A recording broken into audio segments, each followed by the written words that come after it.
Friends, ഇന്ന് ഞാൻ വന്നിരിക്കുന്നത് കുട്ടികൾക്കും മുതിർന്നവർക്കും ഒരേപോലെ ഇഷ്ടപ്പെടുന്ന നമ്മൾ ബേക്കറിയിൽ നിന്നൊക്കെ വാങ്ങിക്കുന്ന ആ ജീരക ബിസ്ക്കറ്റ് ഇല്ലേ, ആ ജീരക ബിസ്ക്കറ്റിന്റെ റെസിപ്പി ആയിട്ടാണ് ഞാൻ ഇന്ന് വന്നിരിക്കുന്നത്. ഇതിന് മുട്ടയോ ഓവണോ ഒന്നും വേണ്ട. അപ്പോൾ വീഡിയോയിലേക്ക് കിടക്കുന്ന മുമ്പ് എല്ലാവർക്കും സ്വാദിഷ്ടയിലേക്ക് സ്വാഗതം.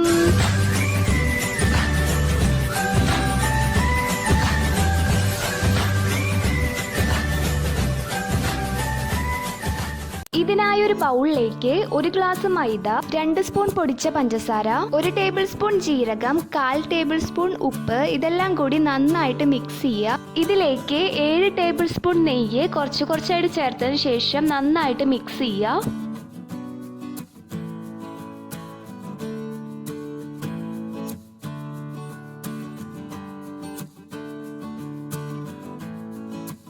ഏകദേശം ഈ മോഡലാവണ വരെ നന്നായിട്ടൊന്ന് കുഴച്ചെടുക്കണം. അതിനനുസരിച്ച് നിങ്ങൾ നെയ്യ് ചേർത്ത് കൊടുക്കുക. പിന്നീട് ഇതെല്ലാം ഉരുളയാക്കിയതിന് ശേഷം ഇതൊന്ന് പ്രസ് ചെയ്തിട്ട് സൈഡൊക്കെ ഒന്ന് റൗണ്ട് ഷേപ്പ് ആക്കി കൊടുക്കുക.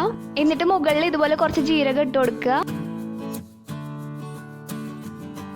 അടുത്തതായി ഗ്യാസിന്റെ മുകളിൽ ഒരു അലുമിനിയം പാത്രം വെച്ചിട്ട് അതിന്റെ മുകളിൽ ഫ്രൈങ് പാൻ വെച്ചതിന് ശേഷം കുറച്ച് എണ്ണ ഇതിൽ പരട്ടിയതിന് ശേഷം നമ്മുടെ ബിസ്ക്കറ്റ് എല്ലാം ഇതിലേക്ക് വെച്ചു കൊടുക്കുക.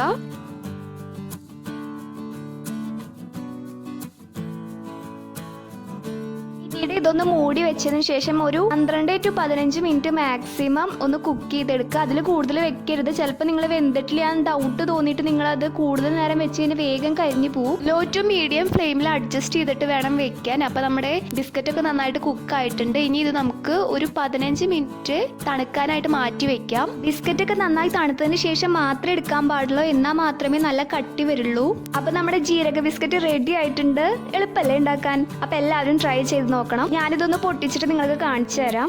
സൂപ്പർ അല്ലേ? അപ്പൊ എല്ലാവരും ട്രൈ ചെയ്ത് നോക്കാം. നിങ്ങൾക്ക് ഈ വീഡിയോ ഇഷ്ടപ്പെട്ടെങ്കിൽ ലൈക്ക് ചെയ്യാൻ മറക്കരുത്. നിങ്ങൾ ആദ്യമായിട്ടാണ് എന്റെ ചാനൽ കാണുമെങ്കിൽ സബ്സ്ക്രൈബ് ചെയ്യാനും മറക്കരുതേ. അപ്പൊ ഇതുപോലെ അടിപൊളി റെസിപ്പീസുമായി സ്വാദിഷ്ട വീണ്ടും വരുന്നതായിരിക്കും. Stay tune. Tata, bye bye.